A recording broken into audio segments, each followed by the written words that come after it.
جالوت دا یو ډېر لوی بادشاه او ظالم بادشاه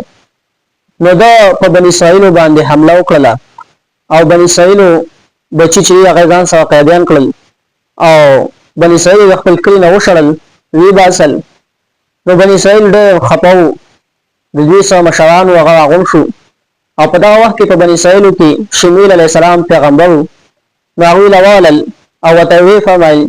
چې زمونږ د پاره یو بادشاه یو امیر مقرر کا چې موږ دغه په نگرانۍ کې جهاد وکړو نو شمویل علیه السلام متوفا فرمایل چې تاسو هم مخکې د موسی علیه السلام سره وعده کړی بین دغه خلاف ورزي وکړه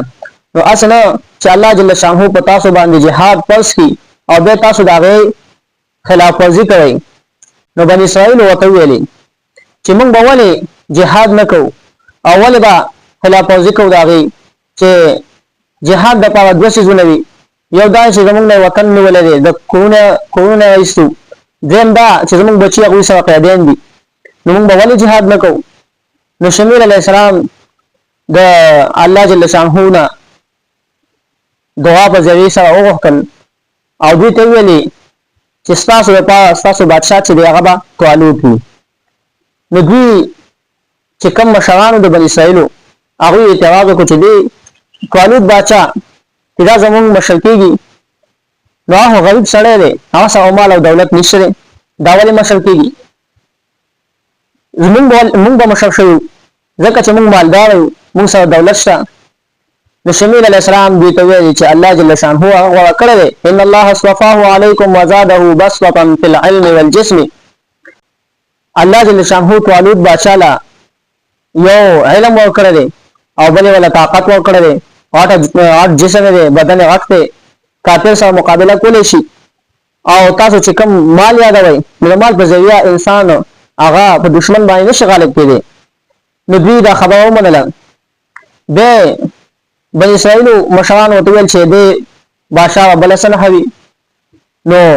الله جل شانه دوی ته بل نه هم وښودله نو شمویل علیه السلام ورته وفرمایل چې دغه به صندوق وي او دا صندوق چې دی دا د بني اسرائیل نه جالوت بادشاه تختولی و او دا چې ته وتښتو نو دا به بني اسرائیل د جنډې په تور د لښکر نه مخکې وړو او چې کله به دا د میدان جنګ کې تېښتو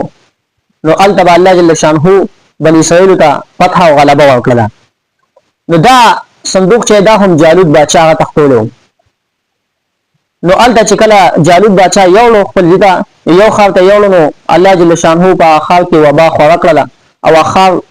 تباه شو هلاک شو دغه رنګې بل ښار ته یوړو نو هغه بل ښار هم تباه شو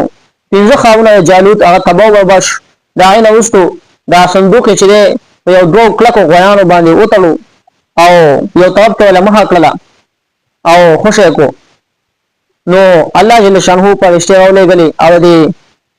غویانو مخه یې هغه طالوت بادشاه ته کړله او دا صندوق طالوت بادشاه ته ورسېدو یا په بل روایت کې راځي چې دا صندوق چې الله جل شانه د فرشتو په ذریعه باندې د طالوت بادشاه مخې ته یې کېښوستو